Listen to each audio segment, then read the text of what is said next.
გამარჯობა, YouTube არხი კიბენი გთავაზობთ გადაცემას პოლისემიას. პოლისემია ეძღვნება ლიტერატურას, ლიტერატურულ ინტერპრეტაციებს, გადაცემა მიმდინარეობს დიალოგის სახით. ის ღამით ფერხთით ეჯდა ქვეყანას და წიგნებს წერდა ქვეყნის კარნახით. ეს ტრიქონი ეკუთვნის ოთარ ჭილაძეს და შეიძლება ითქვას, რომ საუკეთესო ასახავს თავად მას, როგორც შემოქმედს და როგორც ერის შვილს. დღეს ვისაუბრებთ მის ერთ-ერთ შესანიშნავ ნაწარმოებზე ადამიანი გაზეთის სვეტში. დიალოგში მონაწილეობთ მე, თინათინ გოგოჩაშვილი, ფილოლოგი და ფილოლოგი მაია მენთეშაშვილი. გამარჯობა მაია, სასიამოვნოა რომ ჩვენთან ხართ. ეს კი დღეს ჩვენ ვილაპარაკებთ მართლა ძალიან საინტერესო ნაწარმოებზე, ეს არის ადამიანი გაზეთის სვეტში. და ვიდრე საუბარ შეუდგებოდეთ, იქნებ რამდენიმე სიტყვით გითხრათ ამ ნაწარმოების შესახებ. უპირველეს ყოვლისა, დიდი მადლობა მოწვევისთვის, ჩემთვის დიდი პატივია თქვენთან სტუმრობა. წარმატებას ვუსურვებ თქვენს გადაცემას, ბევრ მსმენელს ვუსურვებ. რაც შეეხება ჭილაძის ადამიანი გაზეთის სვეტში, აი ამ ნაწარმოების საპროგრამო მასალაში შეტანისთვის მადლობა მინდა გადავუხადო ავტორებს, იმიტომ რომ ეს არის მოკლეა რეალურად არ არის ახლა ვრცელი ტექსტი, მაგრამ შეიძლება ითქვას, რომ თავიდან ბოლომდე აფორიზმია და აი ამ ტექსტში აკუმულირებულია, მე მგონი, უზარმაზარი ცოდნა კაცობრიობის და რაც ყველაზე მთავარია, აი გაწერილია ყველა ის ღირებულება, რომელიც ადამიანს ადამიანად აქცევს. ამიტომ ვფიქრობ, რომ ჩვენი დღევანდელი შეხვედრა ამ თვალსაზრისით გამართლებულია, იმიტომ რომ ჩვენ ვეხებით ერთ-ერთ ძალიან მნიშვნელოვან წიგნს ჩვენი ქართული ლიტერატურის.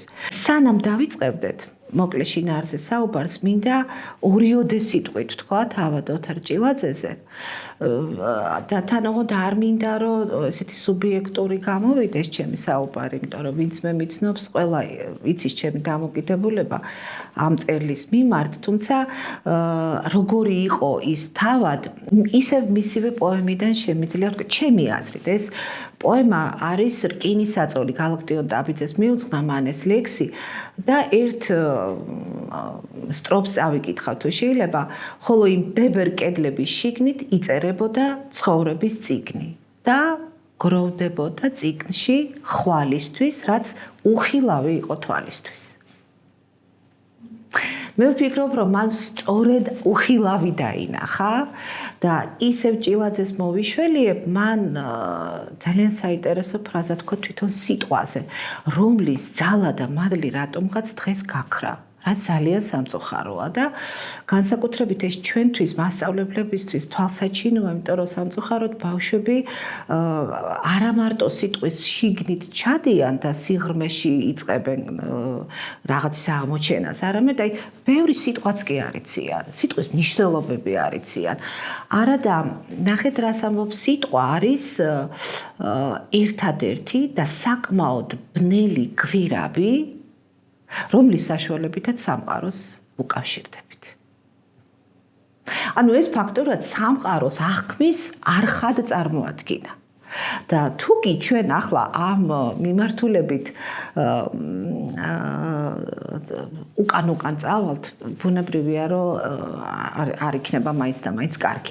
ახლა რაც შეეხება თქვენს კითხვას, უпростоრეთ შინაარსს, ადამიანი გაზეთის სვეტში არის პოემა მთელი თავის ისავსით, იმიტომ რომ მას აქვს პროლოგიც, აქვს ძირითადი ნაწილიც, შეიძლება ითქვას, რომ ეპილოგიც და ეპიგრაფათაც წამძღარებული აქვს რაღაც გაზეთის სვეტიდან ამონარითი. მე მინდა გავუტანო თინათინ ცალკე ვისაუბროთ თვითონ პანამის არხზე და იმ ამბავზე, როგორ მოხდა ის, რომ 64 წელს მომხდარი შეტაკების ამბავი 63 წელს დაწერილ პოემაში გაცხადდა. თავად შინაარსი პოემისა ასეთია, რომ შეტაკება მოხდა პანამელებსა და ამერიკელ ჯარისკაცებს შორის პანამელებმა თავიანთი ჯარისკაცი არ დაინდეს, იმიტომ რომ მან არ მოინდომა ამ დემონსტრანტების ბევაში მონაწილეობის მიღება, იღუპება ეს ადამიანი, წევს სისხლის გუბეში. თანამებრძოლების ხელით. დიახ, თანამებრძოლების ხელითვე დაიღუპა, იმიტომ რომ როგორც თვითონ ამბობს, ჩემი მუნდირი ვერ დაემთხვა როგორც ჩანს იმას, რასაც ჩემი ადამიანობა მკარნახობდა, არც სამხედრო წესდებას დაემთხვა მისი ფიქრები და აი წერს და აანალიზებს. რა მოხდა? და ის ფიქრობს, რომ ვერაფრით ვერ იქნებიან აი ეს ადამიანები, უიარაღო დემონსტრანტები, დამნაშავეები. ვერაფრით ვერ იქნებიან. და შემდეგ იწყებს ფიქს, რატომ ხდება ასე? რატომ არის ადამიანი ასე? რატომ ღალატობს ადამიანი თავის აი მთავარ საწყის? იმიტომ როგორც თვითონ ამბობს ერთგან, ადამიანი უფრო მეტია ვიდრე გონია, მაგრამ საბრალოს ვერ უპოვია აქამდე თავი და გადის მისი მოკლე ცხოვრება შურში, მტრობაში და სიძულველში. და აი ამით შეიძლება ითქვას, რომ გარკვეულწილად პირველ საწყისაც კი უკავშირდება ადამიანის მოდგმის. როდესაც ამბობს, რომ მე მარცვალი ვარ ღმერთის. ეს ამაზე ხო, ეს თავისთავად.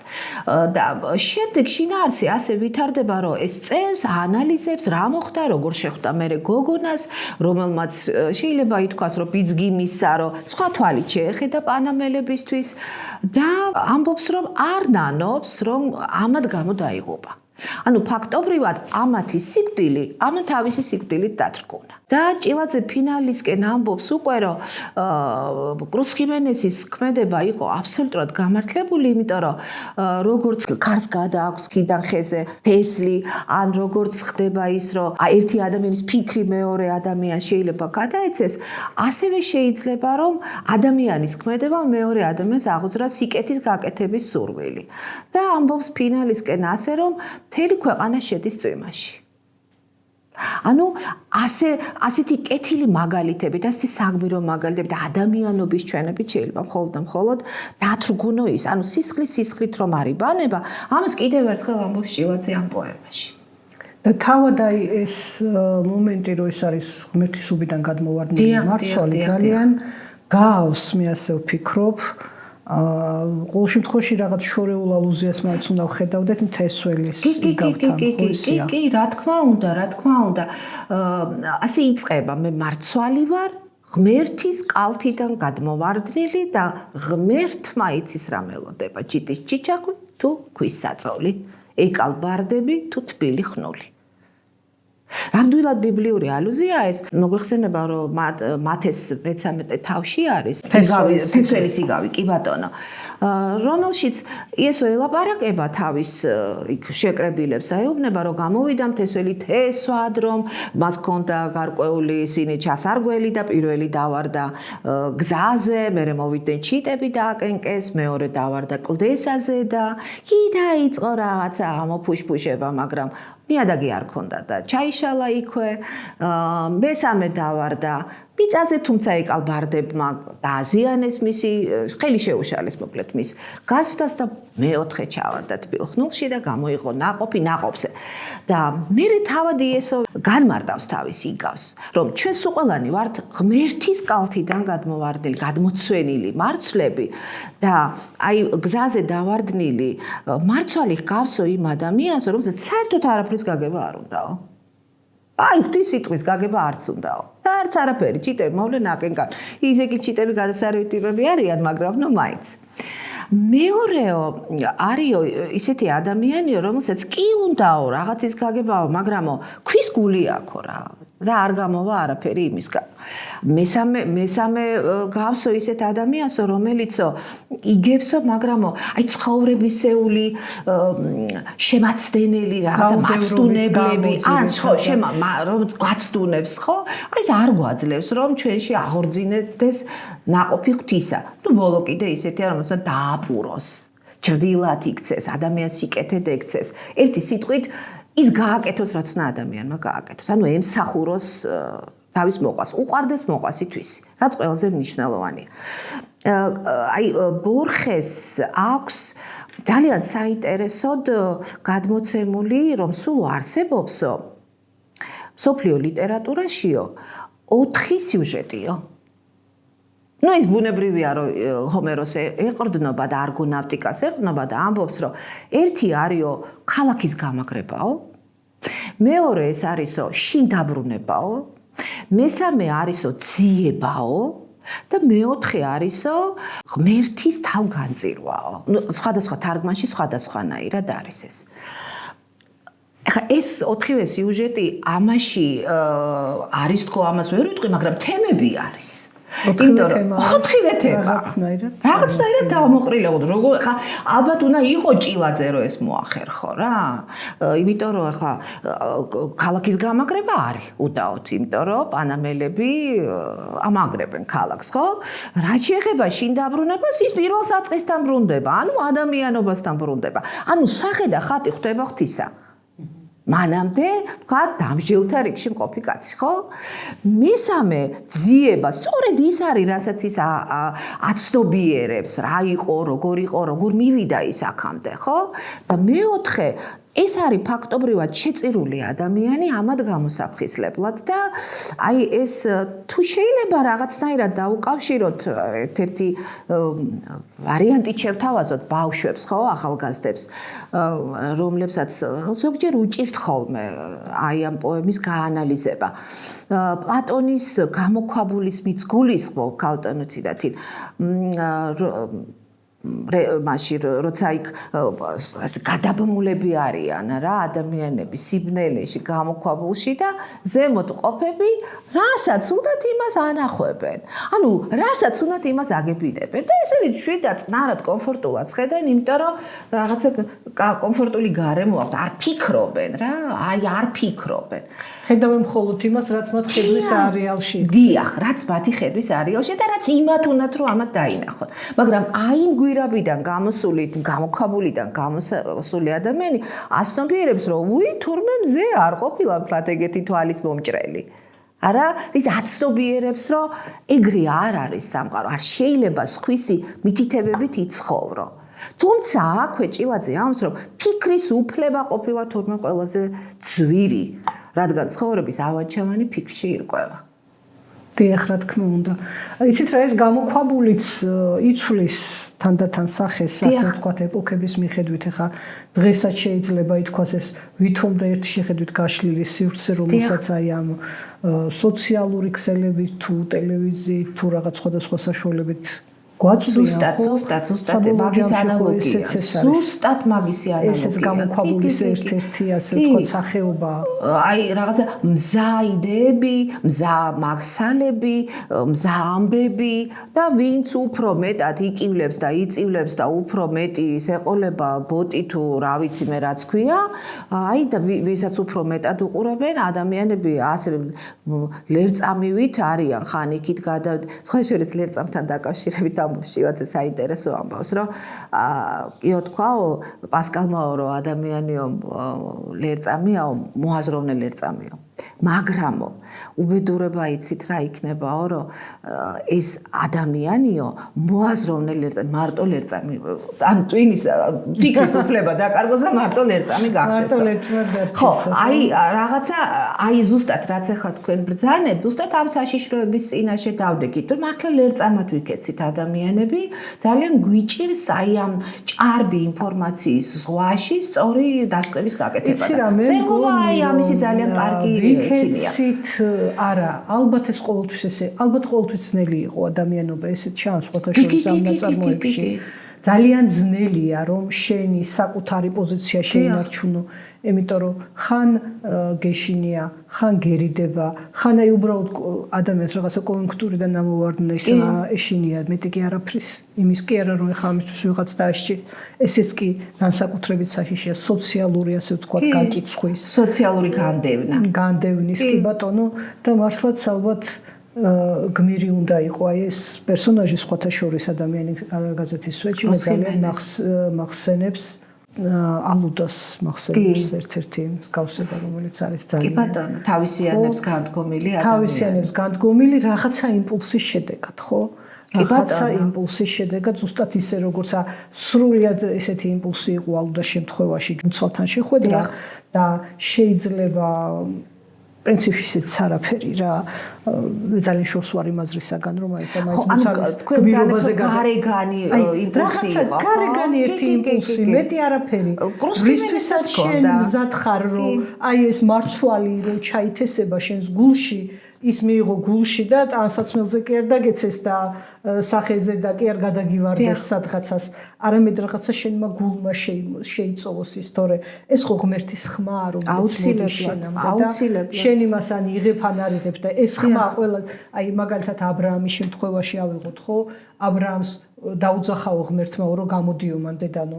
რა სხვას არ დაუძახა ალბათ ყველას ეძახდასაც თავად და იმან გაიგო ასე რომ თავარი კი არა ყველას გვეძახის უბრალოდ თავარია ჩვენ ეს გავიგონოთ აი ეს კონდეს სასმენელი აი მომზადებული თქვენ ალბათ მოსწავლეებთან ძალიან ხშირად გიწევთ ამის ახსნა ხო რომ ყოველი მათგანი არის თავარი მოქმედი გმირი კი ნამდვილად ხო ესენი არიან აი როგორ ვთქვათ იგიანელები ხო აი ის მიმდევრები არიან ხო ესენი შეიძლება აი ერთ პარალელების გავლებაც ხანდახან ცოტა რთულია ხოლმე ბავშვებისთვის და ნამდვილად ესენი სულ ერთ რიგში დგანან ესენი არიან სიკეთის ჯარისკაცები სიყვარულის ჯარისკაცები ძალიან ესმის თქვენ აი ამბობს ასეთ რამეს ჭილაძე რომ სიყვარული არის ერთადერთი ნებაყოფლობითი იმპერია აი იმპერიას ახლა შევეხებით აქ დიახ რომელსაც ნებაყოფლობით ემორჩილებიან და კლავაც დაემორჩილება თუ კი საერთოდ გადარჩება ბატონი ადამი ხო ანუ ჭილაძე აქვს რომ თუ კი სიყვარული გაქრება და ამოიტუმბება კაცობრიობის ისტორიიდან და ცხოვრებიდან მაშინ საერთოდ აზრი აღარ აქვს არაფერს არა და აი აქაც კრუს ხიმენეს სხვათა შორის კრუს ხიმენესთვის იყო ანამელი გოგონა ღმერთო რა ლამაზად ხატავს ამას აი ხო არა გვაქვს ჩვენ მისი დახასიათება რა აი როგორც არის ჰომეროს რო აქვს ფანტასტიკური ფინალი აქვს როდესაც უკვე მოდიან დამარცხებული გაუბედურებული ქვეყნიდან და რა იყო ეს ელენეო ამისთანაო კაცო ღირდაო ამდენი ადამიანის დახოცვაო სამი მოხუცი მოდის მოჩაკჩაკებენ და უცბად ვაი ამისთვის კი ღირდაო და აი ზუსტად ეს გოგონა და ასეთად დახატული ქალები ძალიან სხვა შორის ვაჟასაც აქ გენიალური ნიჭი რომ ისე ვიზუალური ხატი არ დაგვეხატოს მაგრამ მარადქალური სიმბოლო გვანახოს ეგ არის ბრწყინვალეთ სტუმარ მასპინძელის დასასრულში და უფსკროს დასკერს პირიმზე მოდერებული სხევის და აქაც ეს ანამელი გოგონა როგორია ღმერთო ურემნი მოყავს თავისი მკერდით მოაქვს საოცარი ჰაერი და თმაში თივის ბულული აქვს ჩაწნული და აი თვალწინ დაგიდგება მშვენიერი გოგონა და იქ ამბობს ერთგან გამოოგნებელ ფრაზას რომ დამინახაო ცოტა შეცბაო კრუსი ამბობს მაგრამო არაო ჩემი როგორც კაცის კი არ შეეშინდაო მუნდირი შეეშინდაო ანუ აი ეს ძალაუფლების სიმბოლო ამ შემთხვევაში შეიძლება ვთქვა რა ხო და აი ქალსა და კაცს სიყვარულის დამანგრეველია ხო ეხლა ქალის და კაცის სიყვარული შეგვიძლია სიყვარულის სიმბოლოდ მივიჩნიოთ რაღა თქმა უნდა და არაო ქალს კაცის არ ეშინიაო ისევეო როგორცო აგუგუნებულ მატარებელს გვირაბში გასვლისო ანუ მოვარდილი ღვარცქოცოფისო ხევსო არ ეშინიაო მაგრამ მე როგორ უყურებს ეს გოგონა როგორი სიყვარულით უყურებს იმიტომ რომ რაღაცა იმპულსი წარმოიშვა მათ შორის და ორივემ გადაწყვიტა რომ ისინი კარგები იყვნენ უბრალოდ და აი ამ უბედურებას თავს დააღწევდნენ ანუ ჩვენ ალბათ უნდა გვეყოს წესით იმის განცდა რომ კარგები ვართ ადამიანები და ხო, კარგები ვართ. საწყისი ყოველ შემთხვევაში ჩვენი ძალიან საწყისი არის ძალიან საინტერესო. და იცი რა, აი განსაკუთრებით მინდა რომ შევეხოთ აი ჭილაძის ასე ვთქვათ აი ამ ეროვნულ ძალიან ისეთ ღრმა შინაგან განწყობებს, რომელიც აბსოლუტურად ყველა ნაწარმოებში იკვეთება, არა მხოლოდ აქ. აი მხოლოდ ერისკაც შეუძლია ამგვარი დამოკიდებულება კონდეს. ოთარის პუბლიცისტიკა ეს ცალკე სალაპარაკო თემაა და არ ვიცი. ამაზე ცალკე სხვა დროს როდის მოვისაუბროთ ხა. დიახ. აი ასეთ რამეს წერს რომ ქართველებს რომ გულში უდევთ, ის საქართველო აღარ არსებობს. შემდეგ ამბობს, ერთად უშველოთ სამშობლოს, ნუ განვუდგებით სიღარიბის გამო. მე ვფიქრობ, რა ეს ყველა მოზარდისთვის უნდა იყოს რა, გულის ფიცარზე დასაწერი სიტყვები. ნუ ვიუკადრისებთ სიპატარავისთვის, ნუ დავუწუნებთ გარეგნობას. განა ყველა მშობელი ერთნაირად ლამაზი არ არის? მოუხმოთ ჭკუას და დავბრუნდეთ შინ. გაქცეულნიც და გასაქცევადაც გამზადებულნი. ვარგზე მჯდომარენიც. ახლა ჭილაძე ის ადამიანია, რომელსაც ამის თქმის უფლება აქვს. იმიტომ რომ მოგვეხსენება ხა ჩვენ თაობის ადამიანებს, მithumetes ფილოლოგებს, როგორი რეზონანსი ქონდა ზოგადად თელ მსოფლიოში. ჭილაძის ოდენა რეზონანსი აბსოლუტურად არავის ვაკნინებ, მაგრამ ფურორი მოახდინა ჩვეულებრივი, ხან მარკესს ეძახდნენ, ხან ლოკომოტივს ეძახდნენ, ხან დიდი ეპოსი, ის იყო ყველაფერი. მთელი ევროპისთვის და ითარგმნა ფრანგულად, გერმანულად, რა ვიცი, ყველა ენაზე, თუ კი შეიძლებოდა რომ თარგმნილიყო.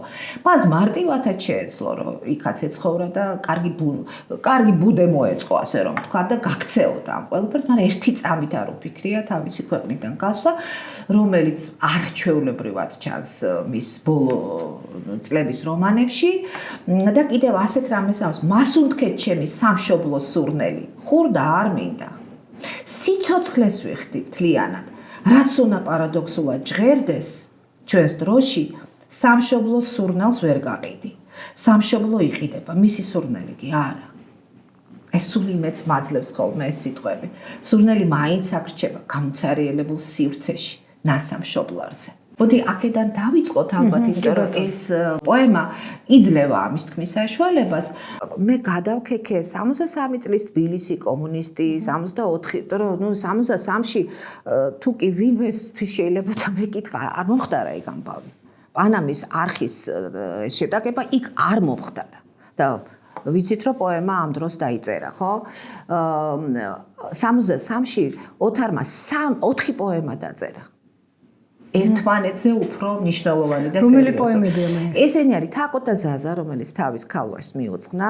ეს არის რკინისაწოლი. ეს არის ადამიანი გაზეთის სოჭი და ცირკი. თქვენ წარმოგიდგენიათ ერთ წელში ერთმანეთზე უარესი პოემების დაწერა. იცით, აი 63 წლის თბილისი რომ ნახე, საზღვარგარეთის სვეტი ქონდა გაზეთებს, ამ დროს გამოსულ გაზეთებს. იქ პანამის თემა არის აქტუალური მეტისმეტად.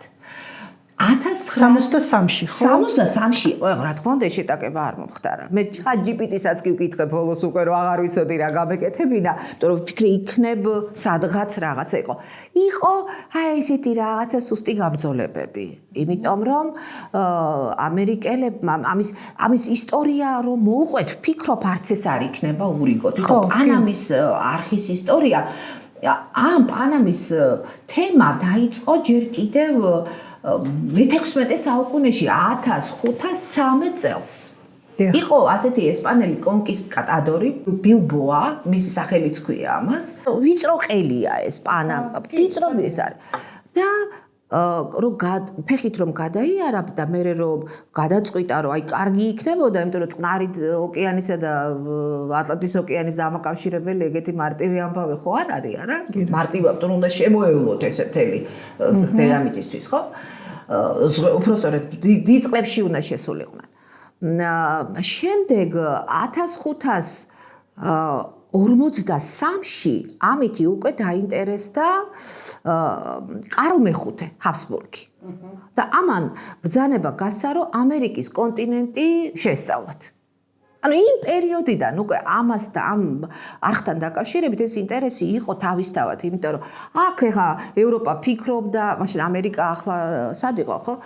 ევროპა ფიქრობდა იმას, როგორ უფრო ხელსაყრელი ყოფილიყო მისთვის ნაოსნობა, უფრო მეტი ტვირთი გადაეტანა და ასე შემდეგ და რაც უფრო მოკლე გზას გაიქნებოდა, ცხადია მიწკეთებს იქნებოდა. შემდეგ ამაზე დაინტერესდნენ ფრანგები, ეს უკვე აი სუეცის არხი რომ გაიხსნა, აი სწორედ იმ ინჟინერმა მაშინვე დაიწყო ამაზე მუშაობა, მაგრამ ჩაფლავდა ეს ამბავი, ვერ გამოვიდა. მე აქ ინგლისელებმა გადაწყვიტეს ამის მშენებლობა.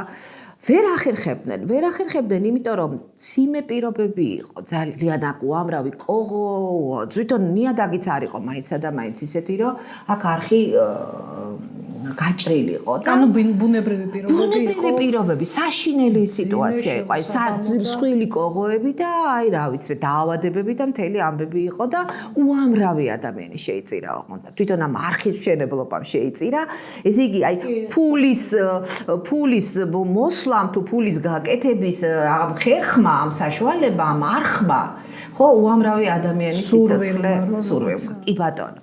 და აი ბოლოს 1901-ში უკვე ამერიკამ გადაწყვიტა, რის ფასადაც არ უნდა დაждრომოდა ეს არხი ყველა ვარიანტში უნდა გაეყვანა. ახლა პრობლემა აქვს პანამას, უნდა გამოეყოს, თავისუფლება უნდა მოიპოვოს, ხო? ამერიკა ეხმარება რომ კოლუმბიას გამოეყოს პანამა. სამაგიეროდ ის უკვე იღებს იმის უფლებას, რომ იქ დაიწყოს მშენებლობა და 1903-ში იწყება ეს მშენებლობა. ცოტა გვიან გაიხსნა, 20-იან წლებს არ გადასცდენია ამ არხის გახსნა. ეს არის, აი, არ ვიცი, სავაჭროდ ძალიან მნიშვნელოვანი არტერია და ამერიკელებმა აქ ყოფნის, აი 99 წლიანი ყოფნის უფლება მოიპოვეს. და პანამას და ამერიკას, ხო ტერიტორია ამათი იყო ბუნებრივია და პანამას და ამერიკას თანაბარი უფლებები ჰქონდათ, მაგრამ მე მოხდა ისე, რომ იქ სამხედრო ბანაკი გაახსნეს, იქ ზონის ნაწილი გამოყვეს, ერთგვარი ზონელებიც კი იყვნენ, ასე ვთქვათ, პანამელებს და მე მოხდა ისე, რომ ახლა ამერიკამ ბევრი ფული დახარჯა ძალიან, ახლა ესეთი მარტივი ხო არ იქნებოდა ამის გაკეთება და ბუნებრივია, რომ ეს უფლებებიც ამიზრდებოდა და იზრდებოდა და ისდებოდა, ხო? რატომ ვერ ძღება ყველა სტომაქი კუთვნილი პური წყლი და ჰაერით? ვერ ძღება. ასეთია ადამიანი. არა, სამწუხაროდ.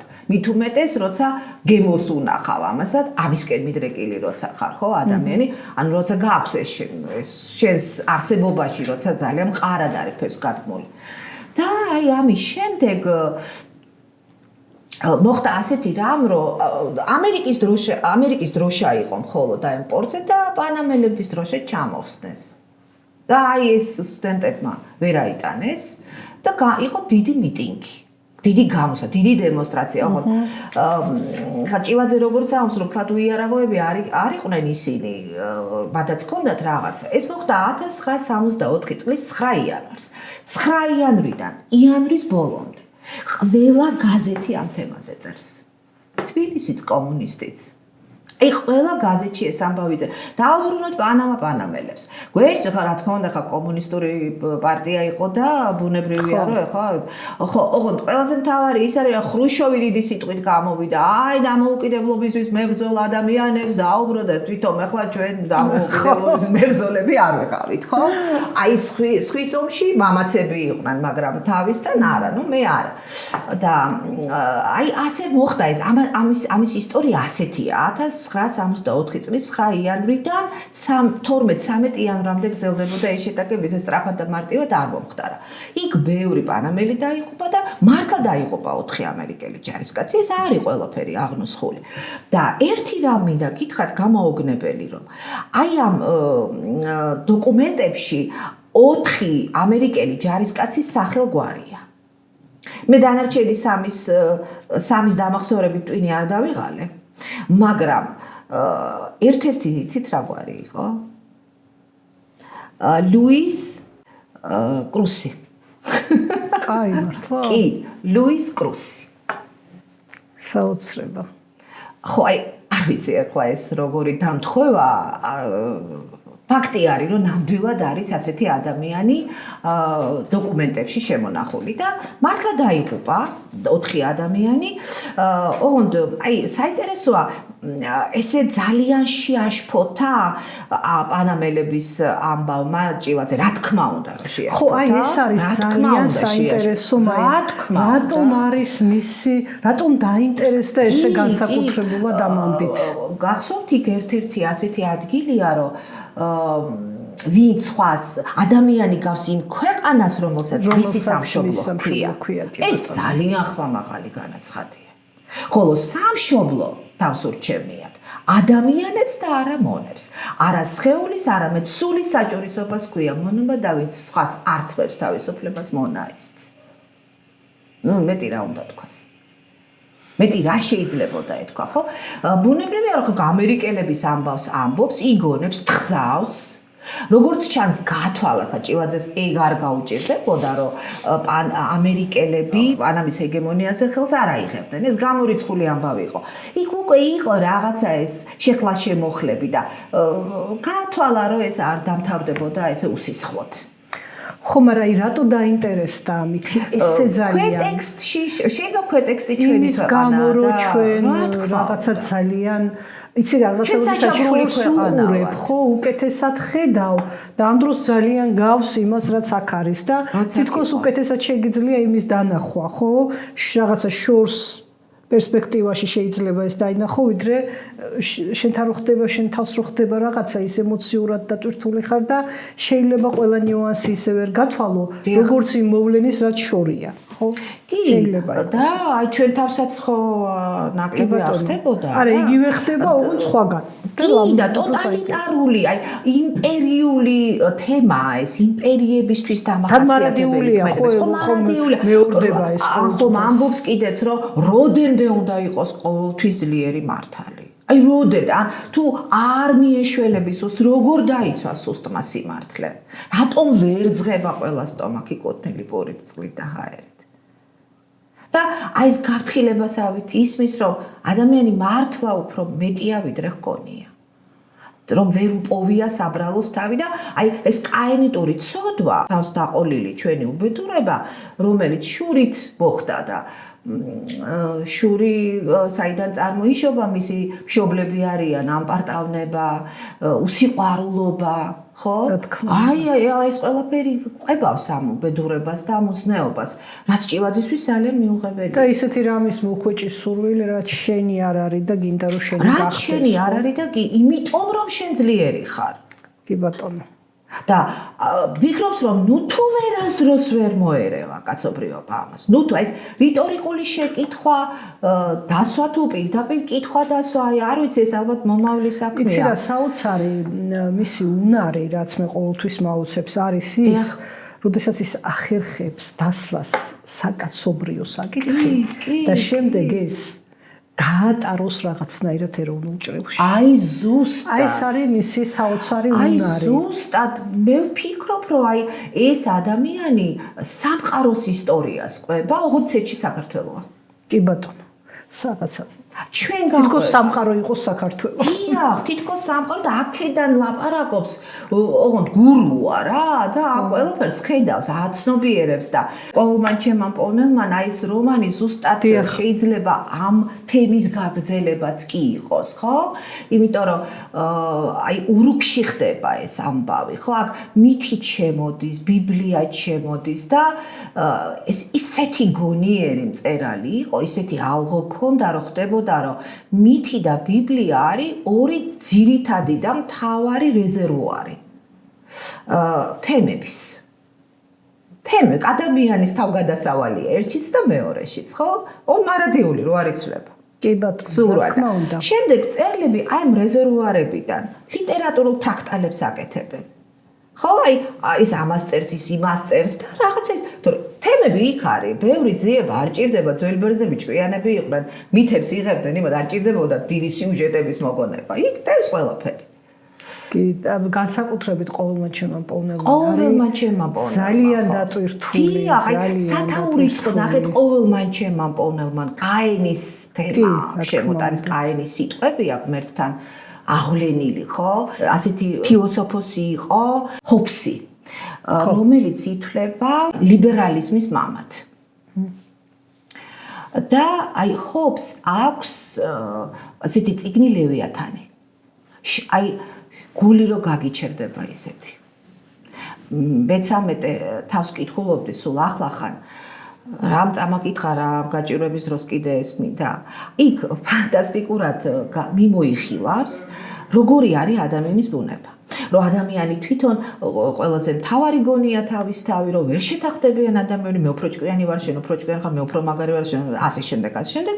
ამიტომ მას სჭირდება, იმიტომ ადამიანები შეთანხმდნენ და როგორც სოციალურმა წრემ ერთად იცხოვროს, მას სჭირდება ლევიათანი, ანუ სახელმწიფო. რომელიც დასჯის. და ისინი უთანხმდებიან სახელმწიფოს, თუ კი ჩვენ ერთმანეთს მოვარტყავთ, მაშინ შენ უნდა დაგვიცო. ეს არის კანონები. ეს არის კანონები. დიახ, სწორედ ეს არის კანონები და გაიხოს რომ მაკაბელი, რომელიც ურუქში შემოდის და ჩვენ ვიცით ურუქი მისი სამშობლო იყო გილგამეშის არა? ვინ არის ეს გაიხოს რომ ეს უბედურ დღეზე გაჩენილი ადამიანი? ეს არის ომს გამოქცეული, სასწავლებრივად გადაურჩა რა, როცა თბილისი გადაწვეს და აღა მაჰმადხანა და არაფერი აღარ დარჩა. ვერაფრით ვერ ივიწყებს ის დის დაკიდებულ აკვანს, ბებიას, მამას, მკვდარს, სულ ყველას გვერდს თვითონ უბრალოდ გადარჩა რა. აი ეს ალბათ ეწერა რომ უნდა გადარჩენილიყო და როგორ აეკიდა ჯარს.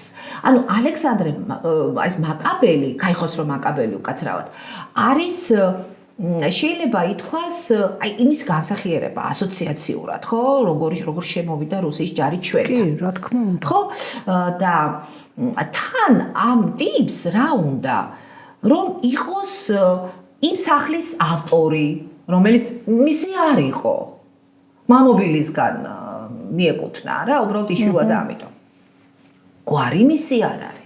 არაფერი ცოლთან საწოდავი გიორგა ჯერ თავიდან მიესიყვარულა დაუშაქრა ენა მერე უბედურება დამართა რა დედასა და შვილს შეიძლება მივიჩნიოთ რომ აი ამაში ყველაფერში არის გატარებული იმპერიის რახვები რომელიც შემოვიდა ჩვენს ცხოვრებაში და მას კი ეგონა იმპერიას რომ ნოე იყო და ახლა კიდობას ჩვენთვის კიდობას აშენებდა და უნდა გადავრჩენილიყავით მაგრამ რა ვიცი თვითონვე იმ კიდობანში მე თვითონვე გამოიხრჩა და რა საინტერესოა ეს ექიმსრეულბნება ეს გიორგას დედა რომ მე შენი ხელით დაგორგანებული პური რო შესხე პირდაპირ ზიარებაზეა რაღაცა აუ სასწაულა და მისი ეს გასაოცარი სიტყვა ექიმი ჯა ის არის ფაქტორად მისი მკურნალი მაგრამ დიაგნოზიც ვერ დაუსვა ანუ მოვიდა ის თაობა საქართველოში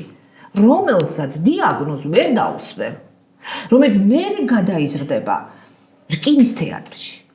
გადაიზრდება ამუშავებს ამას ყველაფერს მარტის მამალში. მერე გადაიზრდება კიდევ აველუმში. და ნუ აი ჩაგოდრებული საქართველოს ტრაგედია გოდორში მერე შედეგები გვანახა. აი ძალიან საინტერესოა ეს სიტყვები წითელი წაღებიდან პიესიდან, როდესაც საიეტი მიმართავს ხალხს და ამბობს ესეთ რამეს. მე არც რომ მიმინდა, არც სპარსეთი ჩვენთვის ორივე ერთნაირი უბედურება, ერთმანეთს შორს ვერ წაულენ. მე ჩემი ლაზიკა მინდა, ჩვენი ლაზიკა, პატარა, საბრალო გოგო, ბაზრის ყაყანითა და სუგანი მუშტრის თვალებით დამფრთხალი გოგო, ძონძებით რომ შევარჩინეთ სიშიშვლის დასაფარად. აი იქნება ამ სიტყვებზე, აქ ჩადებულ აზრზე, სიმბოლოებზე ვისაუბროთ მაია. ხო, აი ალბათ ეს ლაზიკა საქართველოა, რასაც აიეტი ამბობს და ესენი ბუნებრივია ალბათ დასავლეთი და აღმოსავლეთი, რომელიც აიეტს მიაჩნია, რომ მაინცსა და მაინც, ანუ ამას ბოლომდე არ უნდა დავეყრდნოთ, რომ ინდივიდუალობა ჩვენ უნდა შევინარჩუნოთ. ფიქრობ ამას, იმიტომ რომ მის პუბლიცისტიკაში ის ამბობს იმას, რომ დამთავრდა თქვათ ეს, ხო, ეს რუსეთი გადავარდა, მე თქვათ ევროპული ცნობიერება შემოვიდა ჩვენთან ჭილაძე ღვთისყალობით მოესწრო ამ ყველაფერს და იქ ამბობს ასეთ რამეს, რომ ჩვენი ბილინგური აზროვნების სიმყარე მაფორიაქებსო იმის გამო რომ რუსული წარწერები ახლა ინგლისურით შეიცვალა. და რა მოხდა რა ან კიდევო ჩვენი ცნობილი ადამიანებიო პროფესორებიცო სიამაყით რომ ამბობენ იმას რომ აი ჩემი შვილი გაუშვი უცხოეთში და იქ სწავლობს გასაგებია რომ იქ წავიდნენ და სწავლობენ ისინი ხო იმ ენის მატარებლები იქნებიანო ისინი ხო უკვე ვეღარ იქნებიანო ქართველებიო ეს იყო ალბათ ადამიანი, რომელსაც საქართველო უნდოდა ისეთი, თორე ალბათ ამის რესურსი აქვს ჩვენს ქვეყანას. ეს ისეთი ისტორიის, ისეთი კულტურის ქვეყანაა, რომ თავისუფლად შეუძლია ალბათ რომ რაღაც თვითყოფადობა შეინარჩუნოს ბოლომდე. ოღონდ აი ეს შიშველი გოგო რამდენად გადარჩება ჩვენ ხელში დღეს, მე ეს არ ვიცი. აი ხომ არ უნდა გავავალოთ რაღაც პარალელი გოგონასთან, რომელიც არის ადამიანი გაზეთის სვეტში. აი ამ გოგოსა და იმ გოგოს შორის რა პარალელი შეიძლება გაკეთდეს. ანუ ეხა მე ისე თქმა მიყავია, უყურე. როდესაც წერს ამ პოემას ადამიანი გაზეთის სვეტში, ხო? წერს აბსოლუტურად უცხო ქვეყანაზე. ანუ იმ ქვეყანაზე, რომელთანაც ემოციურად ნაკლებად არის დაკავშირებული, ხო? დიახ. იქ რომ არ ხედავდეს იმას, აი რაღაცა ანარეკლებს რო არ ხედავდეს, რომ არ არსებობდეს რაღაცა ალუზიები თავის სამშობლოსთან, ალბათ ეს მისთვის ნაკლებად საინტერესო იქნება, იმიტომ რომ ადამიანს რა აინტერესებს ყოველთვის, ხო? ადამიანს ყოველთვის აინტერესებს ის, რაც მის სულსა და გულს ეხმაურება და სწორედ აი ამიტომ დაინტერესდა ის ამ მოვლენით, ამ ამბით და თქვენ კარგად თქვით, რომ აი წინასწარაც კი განჭვრიტა. რატო განჭვრიტა ეს წინასწარ? რატო დაინტერესდა იმითი, რომ ეს ყველაფერი წინასწარ განეჭვრიტა? იქნებ სწორედ იმიტომ, რომ ჩვენსაც ჭვრეტდა წინასწარ. კი. და აი ამ რაღაცა უმწეო გოგო, რომელიც თავის თავში ამავე დროს რაღაცა ძალიან დიდ ენერგიასა და სიხარულს მოიცავს, ხო? რომელიც არის ამავე დროს რაღაც სიყვარულის სიმბოლო და სიყვარულის ობიექტი, ხო? და უნდა იყოს, ხო? აი ეს გოგო აქაც ჩანს, იქაც ჩანს, ხო? აი ესეთ მომენტებზე კონცენტრირდება, როგორც ჩანს მისი ყურადღება, აი იმ შემთხვევაში აქ, ამ შემთხვევაში აქ, ხო? ის ვინც ჩვენ უნდა დავიცათ, ვინც ჩვენ უნდა შევინარჩუნოთ. ვინც თავისთავად ვერაფერს ვერ შეინარჩუნებს, თუ კი მას მთელი ქვეყანა არ დაუდგა ირგვლივ და გარშემო. და იქნება აი აქ დგება თქო ეს რაღაცა ეროვნული თვითმყოფადობის საკითხი, იმის თემა, რომ ჩვენ ავიღოთ საკუთარ თავზე რაღაცა პასუხისმგებლობა. ეს პასუხისმგებლობის მომენტი ხო არის ეხლაც ყოველთვის იყო, ხო? რომ ჩვენს თავზე ავიღოთ რაღაცა პასუხისმგებლობა და გადავწყვიტოთ. ჩვენ როგორ უნდა მოვიქცეთ ჩვენს სამშობლოს ჩვენ როგორ უნდა მოვიქცეთ როგორ მივხედოთ როგორ მივხედოთ აშკარად მისახედი სამშობლო ხო აშკარად მისახედი სამშობლოა და აი ესე რაღაცნაირად როგორც რუსთაველმა გადაიტანა მოქმედება ვთქვათ ისა არაბეთსა და ინდოეთში და ასე შემდეგ აი ესე გადააქვს ეს მოქმედება სადღაც პანამაში როდესაც სინამდვილეში ყველაფერი სხვათა შორის რა არის იცი მე ძალიან მახსენდება პირველ წაკითხვაზე მაქვს ხოლმე ეს ამბავი და მახსოვს არ ვიცი რატო პირველ წაკითხვაზე ძალიან გამახსენდა ეს აკაკი წერეთლის თორნიკერის თავიდან და ახლა ამოდე მკვდრებში სულ ყველაზე ძირს ისგდია მკვდარი ზურგში ურჩია მასტრის მახვილი და გულზე ადევს მისივე ფარი გახსოვთ ხო ვეჯეზე აი ისე რაღაცნაირად აი ამ ადამიანის სახეში დავინახე ხო ადამიანი რომელიც იდეისთვის კვდება იმისთვის რაც მას ჯერარ ხო ორბელიძეც რაღაცა ორბელიძეც ესეთ მდგომარეობაში იყო ხო მას აი შეძლო იქ გაეთავებინა ხო ეს კაცი და ბედის გადაწყდებოდა ანუ რაღაცა ძალიან მაღალ შეწირული ადამიანები არიან რა ორივე ამისი თქმა მინდა მიუხედავად შეიძლება ალუზია ძალიან შორეული იყოს ხო და აი ჭილაძის აი ეს მომენტი ხო ის განცდა რომ ის ყოველ წუთას არის ჩვენი მასწავლებელი აი ეს მე არასოდეს არ მტოვებს ეს განცდა თან ეს ყოველ ფრაზაში ცი აი რო წერს განსაკუთრებით პოეტურ ნაწარმოებებს როდესაც წერს არ ვიცი თქვენ ისეთ როგორ წერს რითმაში რომ თითქოს რითმა არ არსებობდეს. ხო, აი ეს ჯერ აღრანაირ სიტყვებს პოულობს, მე სინტაგმები იქნება უცნაური, მე მართლა ამ ლაბირინთში შედიხარ ამ სიტყვის საშუალებით, მე ამ ლაბირინთიდან გამოსვლა ხო გინდა. მე ისევ რაღაცა იმასავით საცეცებებით მეტაფორები კიდე აი ხა თქვენ ახსენეთ აკო და ზაზა ცირკი ორივე არ ვიცი ეს როგორ არის გაკეთებული ხა რაებს აკეთებს და აი ხვდები რომ რითი არის მნიშვნელოვანი მწერალი რომ იმ დროში იმ ეპოქაში გამოგზაურებს დამატებით დროში და რაღაცა განსაკუთრებულ სამყაროში ანუ გამოყავხარ აი ბნელეთიდან იმ ლაბირინთიდან რომელზეც არასდროს გიფიქრია და მართლა განწმენდილი გამოდიხარ აი ბედნიერი ტანჯულებით როგორც თვითონ ამბობს აი რაღაც განსაკუთრებულად ამაღლებულ ნოტაზე ამთავრებ ხოლმე მის ნაწერებს მიუხედავად რომ ეს არ არის მარტივი ტექსტები რა თქმა უნდა ხო ამას დიდი ძალის აი ეს ზაზას ისტორია ხო ზაზას ისტორია რომ მოდის აი მე რა ეს ბევრჯერ დამწვარი და დამარხული ბევრჯერ დამწვარი და დამარხული დაგლიჯილ დროშის დახლის მსახური ხალის და კაცის აწესებია გაცხადებული და ხალი როგორც სიცოცხლის მომპატრონებელი გამჩენი დრომდინარია ხალი კი ხიდი ხო მართლა საოცარია. სასწაულ რაღაცებსაც ეს მეტაფორებია გამაოგნებელი, თორე იმ ლაბირინთიდან გამოსვლა ისევ გვეხმარება, თვითონ გვეხმარება ამ მეტაფორები და ერთგან ამბობს ასეთ რამეს, რომ რომანიო არისო კიდობანიო. რომელსაცო გადარჩენა ევალებაო სამყაროსიო და მწერალიო ნოეაო. რომელიც ამ კიდობის აშენ დგასო და თავის კიდობას აკოწიწებსო. აი ასე, ამიტომ არის მისი შემოქმედება არის გადამრჩენელი სიცოცხლის სიბნია. ზუსტად გაგვიწერა რა უნდა გავაკეთოთ. იცი რა, აი ეს თვითონ ადამიანი გაზეთის სვეტში ისევ ამას დაუბრუნდეთ, ხა ბოლოს ისევ ამ ნაწარმოებს დაუბრუნდეთ. ალბათ გახსოვთ ხო, რაღაცა პერიოდი იყო, როდესაც გაზეთის უკანა მხარეზე იწერებოდა ნეკროლოგები. დიახ. და ეს გაზეთის სვეტში ხვდებოდა ყველა ადამიანი.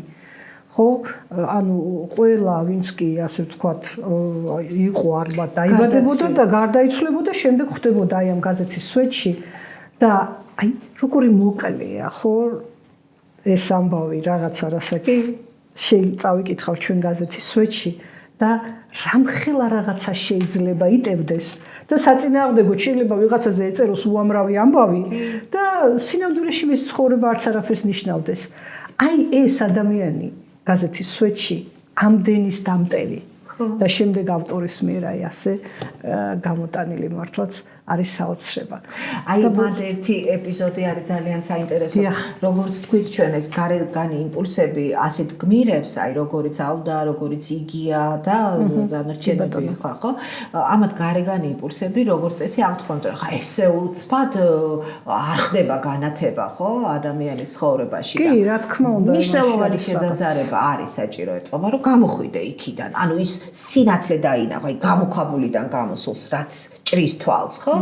რთულია, აუცილებლად ძალიან რთულია.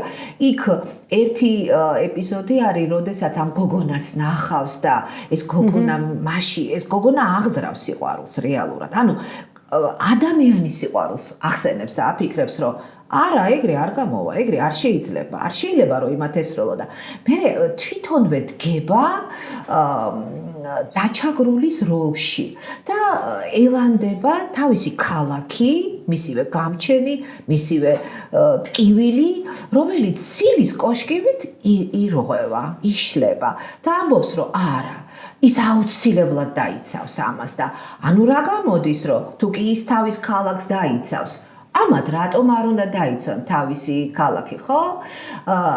ერთი მოთხრობა, პატარა მოთხრობაც არა ნოველა, ჰაინრიხ ბიოლის აქვს, ომი ჰქვია. ისეთი საინტერესო მოთხრობა, პოლონელები გადაჰყავთ იქით გერმანელებს და ერთი ლიტერატურის მასწავლებელია ეს გერმანელების მხარეს და გადაყავს და ამ პოლონელების ჯგუფს წინ მოუძღვის ერთი ქალი, რომელიც ისტერიკობს და არ მინდა თქვენი არაფერი, დამანებეთ თავი, არ მინდა თქვენ, ნუ არ უნდა რა, არაფერი არ უნდა იმათი. აი ტრის ასე რომ ვთქვათ. და ეს კაცი კი არაფერს უც არ უკეთებს, დავალებას ასრულებს უბრალოდ. და მე მოხდება ისე რომ დაიწყებენ ესენი კინკლაობას, ანუ მათი წვინები დაიწყებენ კინკლაობას და ჩხუბს რა. და როცა დაიღლებიან ამ შეტაკებისგან და ამ ბრძოლისაგან, ხო? უცბად ეს გოგო, ეს ქალი, რომელიც აქამდე კიოდა და წიოდა და ერთ ამბავში იყო სამართლიანად, უცბად იმ კაცის ენაზე იწყებს ლაპარაკს, რომ გადმოდით, არ შეიძლება, უნდა გადაგიყვანო და ეს კაცი, რომელიც გერმანელი იყო, ამ ქალივითავს თქვენგან არაფერი მიდათ. ანუ უკვე ეს ქალი ხდება? ეს ქალი, ანუ როცა ჩვენ იმის თვალით შევხედავთ და იმის საზომით გავზომავთ, რაღაცას უკვე მარტივი არის ეს ყველაფერი. ხა ღმერთმა დაგვიპაროს, რომ მოძალადის თვალით შევხედოთ რაიმეს, მაგრამ აი კარგი იქნება თუ კი მოძალადე იმპერიალისტური ზრახვებით მოფიქრალი ქვეყნები, აი პატარა ქვეყნების თვალით შეხედავენ იმ რეალობას, რომლის გაკეთებაც მათ უნდათ. ანუ იმ მომავალს თვითონ რომ ჩადგნენ იმის მდგომარეობაში. მე ვფიქრობ, რომ ივანე ღვთისმეტყველის სიტყვებს მოვიშველიებ და ამითი შევაჯამებ ამას, რომ მოიქეცი ადამიანებს ისე როგორც გინდა რომ მოგექცნენ. არ მგონია რომ ვინმეს უნდადეს რომ მასზე იძალათ. რა თქმა უნდა და საბოლოოდ ალბათ იმას ვიტყვით, რომ ქვეყნებს თუ არა ადამიანებმა პირველ რიგში უნდა შევძლოთ, რომ ერთმანეთს შევხედოთ ნამდვილად.